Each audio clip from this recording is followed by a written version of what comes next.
Bonjour à tous et à toutes, ravi de vous retrouver en cette nouvelle année pour une nouvelle saison de Mark & Strat. D'abord, tous mes vœux de bonheur pour 2024. Alors pour commencer cette nouvelle année, bien on ne change pas les bonnes habitudes. Je continue de recevoir en plateau des experts du secteur de la communication, des annonceurs, des experts de la publicité pour évoquer leurs dernières campagnes, leurs dernières activations et surtout les enjeux stratégiques qui se cachent derrière. Alors pour débuter 2024, est-ce que 2024 est une nouvelle ère publicitaire ?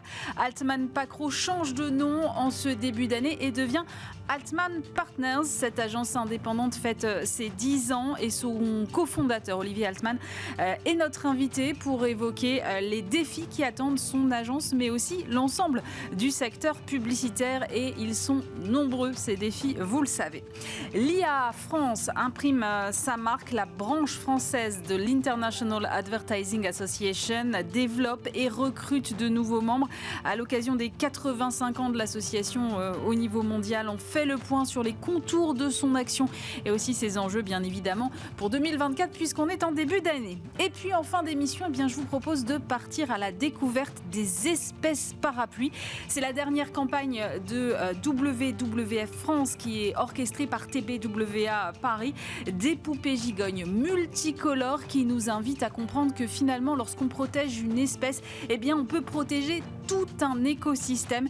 Une campagne qui célèbre aussi les 50 ans de la Fondation. Bienvenue dans Mark & Strat, c'est l'épisode 15. Et pour commencer cette première émission de l'année, j'ai le plaisir d'accueillir Olivier Altman. Bonjour. Bonjour. Alors j'allais dire cofondateur d'Altman Pacro, mais je crois qu'il y a un petit changement. Qu'est-ce qu'il faut dire maintenant ? L'agence va avoir bientôt 10 ans, donc on avait envie d'un nouveau projet qui reflète un peu l'esprit collectif qui nous anime. Donc ça va s'appeler Altman plus Partners. Donc on garde le A plus P en hommage aux fondateurs.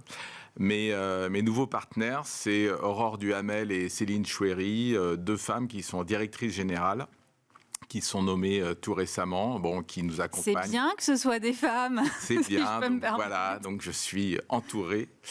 Et puis, le partenaire, c'est aussi une façon de travailler un peu différente. On est une agence indépendante généraliste. On ne prétend pas savoir tout faire. Et on aime bien s'entourer d'agences spécialistes, sœurs, amies. Donc, on bosse pas mal avec Hungry and Foolish, avec Brainsonic, avec Clay dans le corporate, avec Gangster, qui ont des compétences complémentaires. Et pour certains de nos gros clients, on pilote un peu, différentes entités. Et on apprend mutuellement les uns des autres. Donc ce partenariat stratégique avec certaines agences, on a envie de le développer. C'est l'idée d'avoir un écosystème global finalement, sans intégrer complètement. Exactement. En fait, pour les agences indépendantes, soit vous cherchez à être un gros groupe, avoir tout sous la main, mais on n'a pas forcément les meilleurs experts et ça se spécialise de plus en plus. Soit on va voir d'autres agences indépendantes et on crée une sorte de village communautaire, surtout sur des valeurs humaines de partage entre les fondateurs.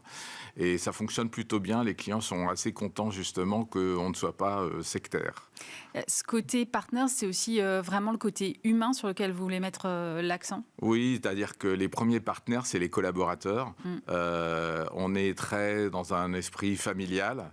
Et puis, c'est les clients. C'est-à-dire que nous, on a besoin de travailler avec des gens avec lesquels on n'est pas des fournisseurs, on n'est pas,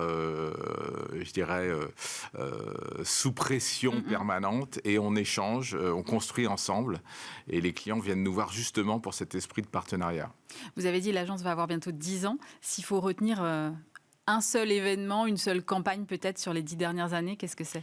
C'est compliqué parce que... Je sais, mais j'aime bien poser cette question. Oui, je prendrais à la fois ce qu'on fait pour la caisse d'épargne, qui est de construire une marque dans la durée, et ça, on aime vraiment beaucoup. Et puis de toucher les gens avec de l'émotion. Donc, on a nos campagnes 30 millions d'amis qui ont toujours beaucoup plu. Mais on a plein d'autres clients avec plein de tonalités différentes. On aime bien justement ne pas avoir un seul costume pour chaque marque. On est au début de 2024. Alors, quels sont les défis pour votre agence à l'aube de cette nouvelle ère ? Pour notre agence, je dirais que c'est continuer comme toutes les agences de se développer sur plusieurs secteurs. Mais je dirais que pour les agences en général, chaque année se révèle de plus en plus compliquée avec des nouvelles crises. Ouais. Donc les agences, si elles veulent vraiment défendre leurs valeurs et leurs valeurs économiques, on doit être vraiment le partenaire, c'est le cas de le dire, dans la transformation des entreprises, que ça soit sur le plan économique, que ça soit sur le plan sociétal ou environnemental. On voit que les annonceurs sont vraiment confrontés à des challenges sans cesse nouveaux qui les poussent à se réinventer. Et nous, on travaille sur les marques. On ne prétend pas repenser leur modèle organisationnel, mais leurs marques ont besoin d'être en phase avec l'époque. Donc les challenges pour 2024, c'est la continuité des challenges post-Covid. Et on a besoin d'être très proche d'eux pour justement justifier aussi notre valeur ajoutée. C'est raccrocher davantage la communication à la stratégie ? C'est surtout prendre le pouls de l'époque, de l'actualité, des enjeux sociétaux, économiques, environnementaux des Français et faire que les marques ne soient pas en décalage, n'aient pas un métro de retard ou un métro d'avance ou ne soient pas dans le greenwashing. Donc prennent bien en compte cette société qui change très vite et qui est très tendue en ce moment. Qui change très vite et qui est présente sur plein de canaux aujourd'hui. Comment vous gérez ça, justement, cette multiplicité des canaux de diffusion aujourd'hui ? On essaye de ne pas se disperser. C'est-à-dire que ce qui est important, quand une marque a une vision, qu'elle sait où elle va, et c'est là où nous, on fait un travail, et c'est pour ça qu'ils viennent nous voir surtout sur les plateformes de marque, la vision stratégique. Une fois que ça, c'est calé, une fois que c'est clair, c'est assez facile de déployer un message sous des formes différentes, mais au nom d'une même idée. Le plus dur, c'est de trouver une grande idée de marque qui va tenir dans la durée. Et les grandes marques auxquelles on pense aujourd'hui, qui sont toujours là, c'est des marques qui se sont construites sur des fondamentaux très forts. Or, aujourd'hui, le risque, c'est de se disperser, c'est de courir après trop de cibles à la fois, de trop de messages à la fois et de plus savoir qui on est. Donc il vaut mieux trouver plusieurs façons de délivrer un même message à différentes cibles, mais le travail sur soi-même est le plus difficile. Il reste de la place pour la créativité dans tout ça, ou cette course effrénée freine justement la créativité ? Non, je pense qu'au contraire, on n'a jamais eu autant besoin de créativité pour émerger. Les Français, la publicité, il faut savoir que c'est vrai que ce n'est pas leur priorité, c'est pas ce qui les intéresse le plus. Donc quand on est intrusif, agressif, qu'on les ennuie, on voit que les taux de notoriété s'effondrent. Donc on a besoin d'être extrêmement créatif pour émerger. Les annonceurs, les bons annonceurs, ils l'ont compris. Par contre, ce qui est vrai, c'est que la créativité aujourd'hui, elle doit se faire dans un chat d'aiguille parce que tout est très clivant. Les réseaux sociaux sont l'occasion de critiquer la moindre blague un peu trop osée, le moindre propos un peu trop sensible. Donc on est très surveillé par des organes qu'on a même nous mis en place. Enfin, la publicité elle-même est très surveillée. Mais les annonceurs et les agences font très attention aux messages qu'elles délivrent parce que le retour d'élastique peut être violent. Vous parlez de blagues. J'ai lu qu'au prochain Cannes Lions, il y aurait une catégorie humour. Qu'est-ce que ça vous inspire ? Moi, j'ai envie de dire, ça me désole un petit peu parce que j'en étais resté au Cannes Lions qui avait compris que trop de prix tuent la valeur des prix. Donc, il y avait beaucoup de catégories. Ils avaient décidé de faire un petit peu le nettoyage. C'est formidable de repartir de Cannes avec 20 lions pour une même campagne. Mais je pense que s'il y avait moins de prix, ils auraient plus de valeur. Et l'humour, pour moi, c'est un moyen, c'est pas une fin. Donc, on a plein de moyens pour toucher les gens, mais notre métier, c'est pas d'être des comiques, c'est pas de faire sourire, c'est de trouver des idées qui font avancer les marques. Donc, je pense que l'humour, c'est un ingrédient pour faire la cuisine, mais récompenser l'humour en soi, ça devient un peu le festival de l'humour. Donc ça nous fera du bien et peut-être que je vais essayer d'inscrire des choses parce que tout le monde veut des prix et les prix c'est important. Mais dans le fond, quand on commence à donner des catégories sur des contenus et pas sur le fond, c'est-à-dire la stratégie, l'idée, la pertinence, je suis un peu inquiet. On pourrait avoir de la même façon un prix émotion, en fait. Voilà, on pourrait avoir un prix de l'étonnement, un prix du drame, de l'aventure.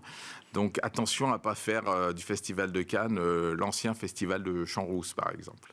Vous avez sans doute vu passer que Publicis allait, à partir de janvier 2024, là, rappeler ses collaborateurs au bureau avec interdiction de faire 2 jours de télétravail à la suite. Qu'est-ce que ça vous inspire? Est-ce qu'il y a un commentaire que vous souhaitez faire là-dessus? Peut-être sur l'intelligence collective, la créativité, l'itération des idées à distance, c'est compliqué? Je pense que déjà, c'est un phénomène qui est surtout présent aux États-Unis, où il y a eu beaucoup de gens qui sont restés en télétravail très longtemps, un peu moins, j'ai l'impression, en France. Et je vois dans ma petite agence qu'on a besoin d'être ensemble pour trouver des idées, on a besoin d'être ensemble pour échanger. Donc, moi, les présentations en visio et les envois de création par mail, ça me désole un petit peu. Je pense que quand on est ensemble, on trouve des idées plus facilement, les cerveaux se frottent. Et puis, il y a un sujet qui est les jeunes. C'est-à-dire que si on veut former des gens plus jeunes, il faut qu'ils puissent voir comment les autres travaillent, il faut qu'ils puissent pousser la porte d'un bureau, il faut qu'ils puissent assister à des réunions. Donc si on met des créatifs plus jeunes ou des planeurs plus jeunes derrière un écran ou chez eux toute la semaine ou trop de jours dans la semaine, je suis un peu inquiet pour la génération qu'on va former après nous, quoi. Il y a toujours un problème d'attractivité sur vos métiers pour cette jeune génération, justement? Oui, je pense qu'aujourd'hui, la publicité est encore plus qu'avant associée à l'hyperconsommation. Donc, Séguéla avait dit il y a bien longtemps, ne dites pas à ma mère que je suis publicitaire, elle me croit pianiste dans un bordel. J'ai peur que l'époque revienne un petit peu à ça. Mais c'est à nous aussi de faire de la pédagogie de notre métier parce qu'on a un outil formidable avec la communication, c'est de changer les comportements. Donc, s'il y a ces enjeux de transition environnementale, de transition sociétale, j'ai envie de dire, la communication est un levier formidable. Donc si on arrive à expliquer aux jeunes à quel point notre métier peut être utile pour changer la vision du monde, les comportements, et pas seulement dans les grandes causes, hein, les marques ont bien compris qu'elles avaient un enjeu là-dessus. Je pense qu'on va susciter davantage de vocations, sans oublier la version, l'aspect créatif évidemment, puisque avoir des idées, pouvoir faire des films, trouver des campagnes, ça reste quand même un métier de créativité très excitant. Qu'est-ce qui vous enthousiasme en cette année 2024 ? Alors, c'est dur de s'enthousiasmer en 2024 parce que c'est vrai que l'actualité n'arrête pas de nous annoncer des sombres nouvelles.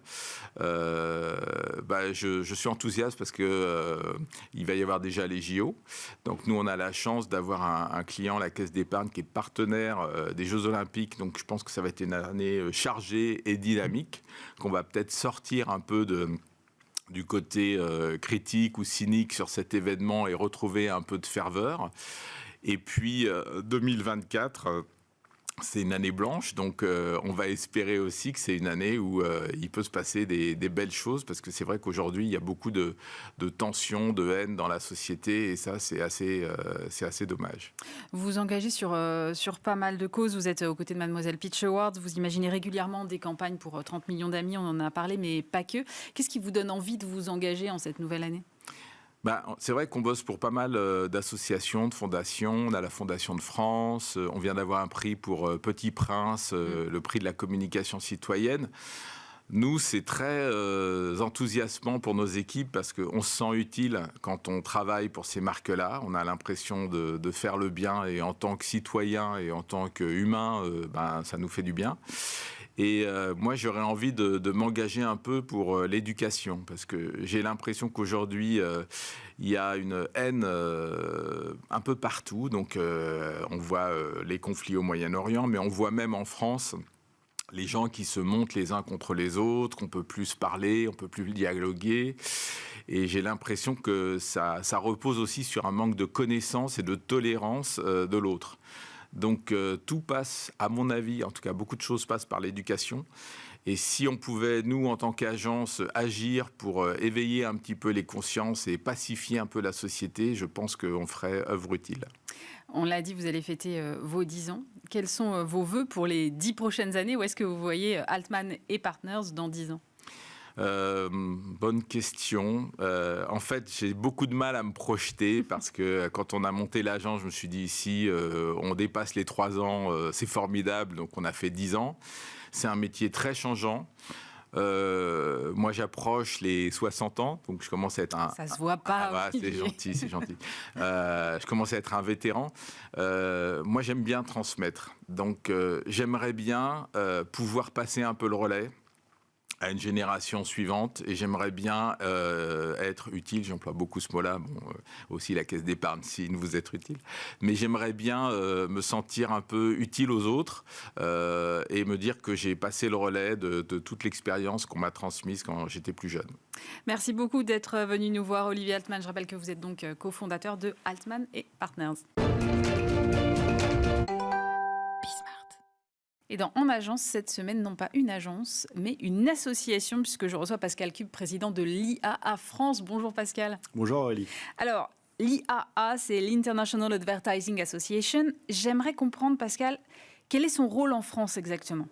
Alors, l'International Advertising Association est une organisation mondiale qui existe depuis 85 ans. On a fêté les 85 ans fin de l'année dernière, qui est présente en France depuis 1961 et qui a pour objectif de représenter l'ensemble de l'industrie publicitaire, donc les marques, les médias, les agences, les techs maintenant depuis quelques années, mais aussi en France le milieu associatif, professionnel ou non professionnel.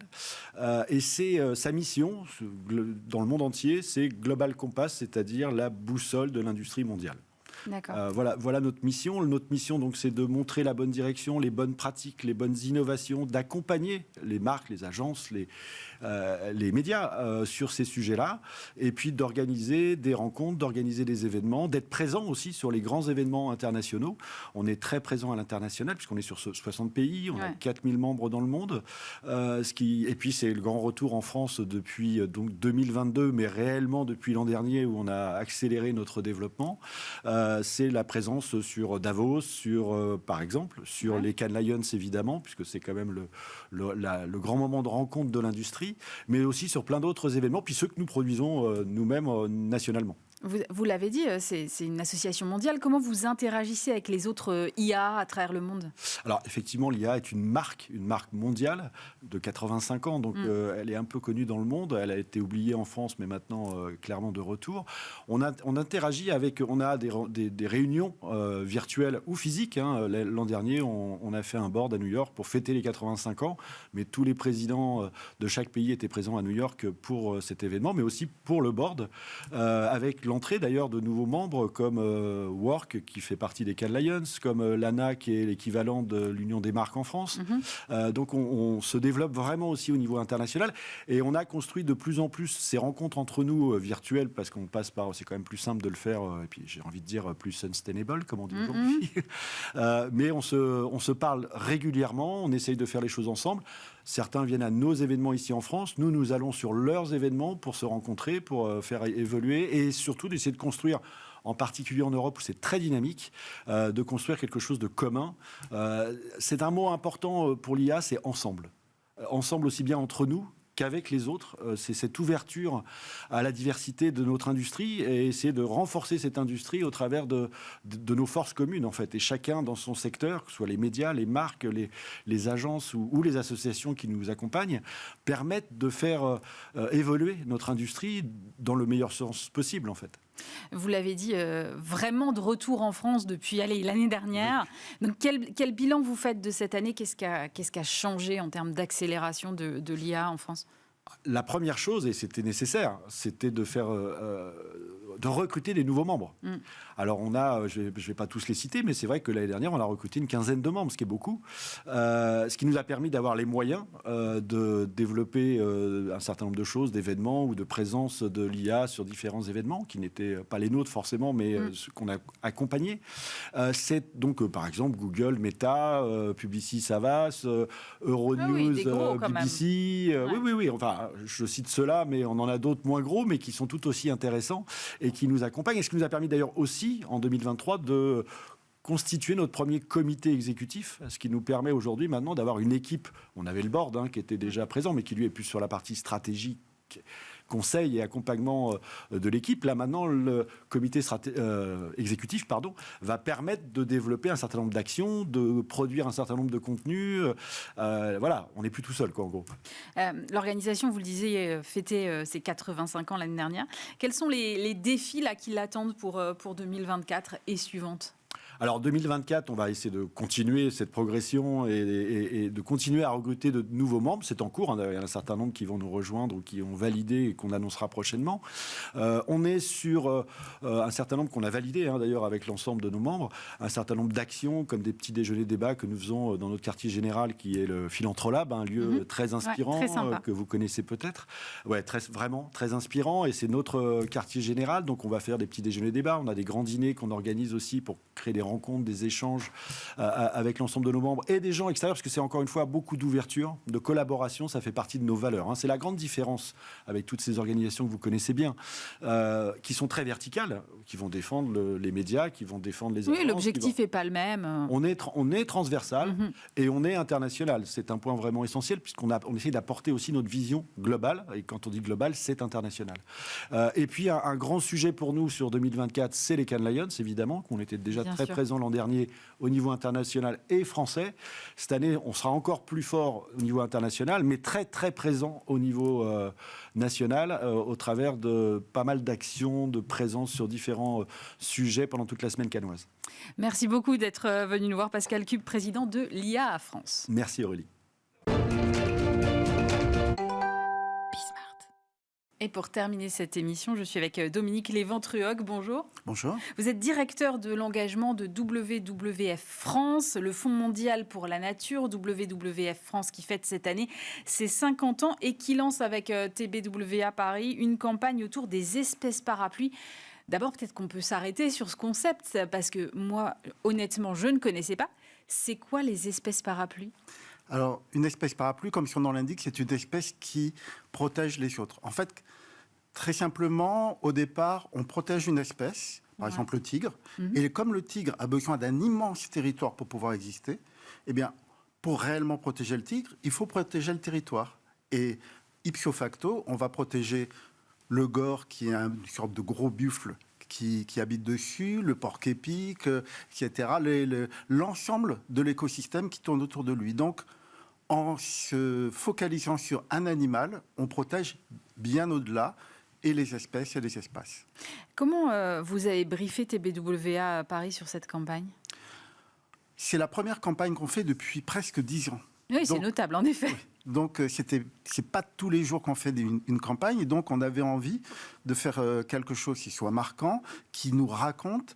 Et on s'est posé la question un petit peu. On a un baromètre d'images sur comment les gens nous voient. Alors, WWF, c'est une marque connue. On a un logo qui est formidable, un panda que tout le monde est capable de reconnaître. Mais derrière le panda, qu'est-ce qu'on fait ? Et cette question, c'était... Qu'est-ce qu'on fait ? Comment on peut synthétiser la complexité de notre mission qui va effectivement d'être à la COP28 pour parler climat, de parler finances vertes, d'être dans des rapports sur l'eau, etc., etc. Donc on a dit, il faut qu'on revienne sur ce qui est notre attribut le plus fort, le travail avec les espèces et les espaces. Et montrer qu'en travaillant avec une espèce, un éléphant, un tigre, un lynx, eh bien, on va bien au-delà. Et c'est là-dessus qu'on a travaillé avec TBWA. On a fait un appel d'offres avec 2 autres agences et TB. Et on leur a dit, ben voilà, notre problématique, c'est montrer la complexité de notre job à partir de quelque chose que tout le monde connaît, qui sont les espèces. Et eux, ils sont arrivés avec cette idée géniale de dire, on va faire des poupées gigognes et montrer que derrière, il y a toujours quelque chose qui se cache. Et donc, on a dit, ah, ça, c'est vraiment brillant, et on va faire ça. Alors, ces poupées gigognes, elles sont très colorées, très, très uniques, très singulières. Je crois qu'il y a eu un travail avec des artistes de fait là-dessus, c'est ça ? Tout à fait. En fait, on voulait à la fois raconter les espèces, mais on ne voulait pas s'arrêter sur le côté banal simplement, même si les images sont très très belles quand on voit ces différentes espèces. On voulait rajouter de la modernité et montrer qu'on est ancré dans le monde d'aujourd'hui. Donc on a fait appel à 4 créateurs qui sont d'un peu partout. Il y a un Américain, un Anglais, une Mexicaine, une Sud-Africaine. Et on a choisi à la fois pour l'originalité de leur création, pour le fait qu'elles soient capables de parler à tout le monde, parce qu'on avait une particularité, on voulait vraiment toucher les familles avec enfants. On voulait que ça puisse parler à quelqu'un qui a 6 ans, puisque la marque WWF est quelque chose qui reste dans l'enfance, qu'on découvre dans l'enfance, mais également aux parents. Donc, de la création, de la couleur et de l'imagination pour raconter ces espèces. Est-ce que cette campagne va avoir des prolongations en 2024, des prolongements ? Alors, on espère, donc, ce sont nos 50 ans, et comme on a décidé de faire un jubilé, de ne pas faire ça à une date anniversaire, mais de faire une sorte de jubilé, donc on va avoir une série d'actions. On va coloriser l'ensemble de la communication du WWF aux couleurs de ces poupées gigognes. Donc là, la première chose qu'on a faite, c'est non seulement on fait une campagne avec des poupées gigognes, mais on a décidé de faire des vraies poupées gigognes qui sont actuellement en production, qu'on va recevoir au mois de mars-avril. Et d'ailleurs, on les a mis en pré-vente il y a quelques jours, et en un week-end, et c'était en rupture de stock. C'est vrai ? Ouais. Et incroyable. donc, là, on est en train de faire une nouvelle commande pour satisfaire toutes les demandes là-dessus. Mais on va utiliser ce symbole à d'autres moments de l'année, notamment dans notre événement annuel qui s'appelle Earth Hour, qui a lieu à la fin du mois de mars, pour symboliser un petit peu tout ce qu'on a à raconter sur la biodiversité et le climat. Vous le disiez, la Fondation fête ses 50 ans. Quel est le bilan que vous pouvez en tirer aujourd'hui ? Des 50 ans de la Fondation, c'est à la fois, on peut dire que beaucoup de choses se sont passées. On a eu des succès, et en France, très localement, le fait de réintroduire le flamant rose en Camargue, par exemple, personne ne s'en souvient aujourd'hui, mais c'était un des premiers travails du WWF. Aujourd'hui, de travailler avec des entreprises, de pouvoir essayer de composer avec la complexité. Mais ce qu'on peut dire également, c'est qu'on a l'impression d'être face à un défi immense, puisque chaque jour qui passe, avec son lot de mauvaises nouvelles, d'alarmes, d'alertes faites par les scientifiques, nous font dire qu'on a encore beaucoup de travail pour au moins les 50 années à venir. Quels seront justement vos axes prioritaires pour les prochains mois, années ? On travaille beaucoup dans un certain nombre de ce qu'on appelle des paysages. Donc, on travaille en France, le WWF France travaille dans le bassin du Congo. On va beaucoup travailler autour de la forêt, et notamment, on a lancé une initiative qui s'appelle Nature Impact, où on demande à des entreprises de contribuer à protéger la forêt, en faisant en sorte que les propriétaires forestiers puissent être dédommagés, non pas en coupant les arbres pour les vendre, mais tout simplement en protégeant, en restaurant les forêts en France, et demain, sans doute, dans d'autres pays. Merci beaucoup d'être venu nous voir, Dominique Léventrock. Je rappelle que vous êtes directeur de l'engagement de WWF France. C'est la fin de cette émission. Merci bien sûr de nous avoir suivis. On se retrouve la semaine prochaine pour un nouveau numéro de Mark & Strat. D'ici là, n'hésitez pas à nous retrouver en replay sur le site de Bismart, bismart.fr, mais aussi en podcast sur toutes vos plateformes d'écoute. Passez une très belle fin de semaine.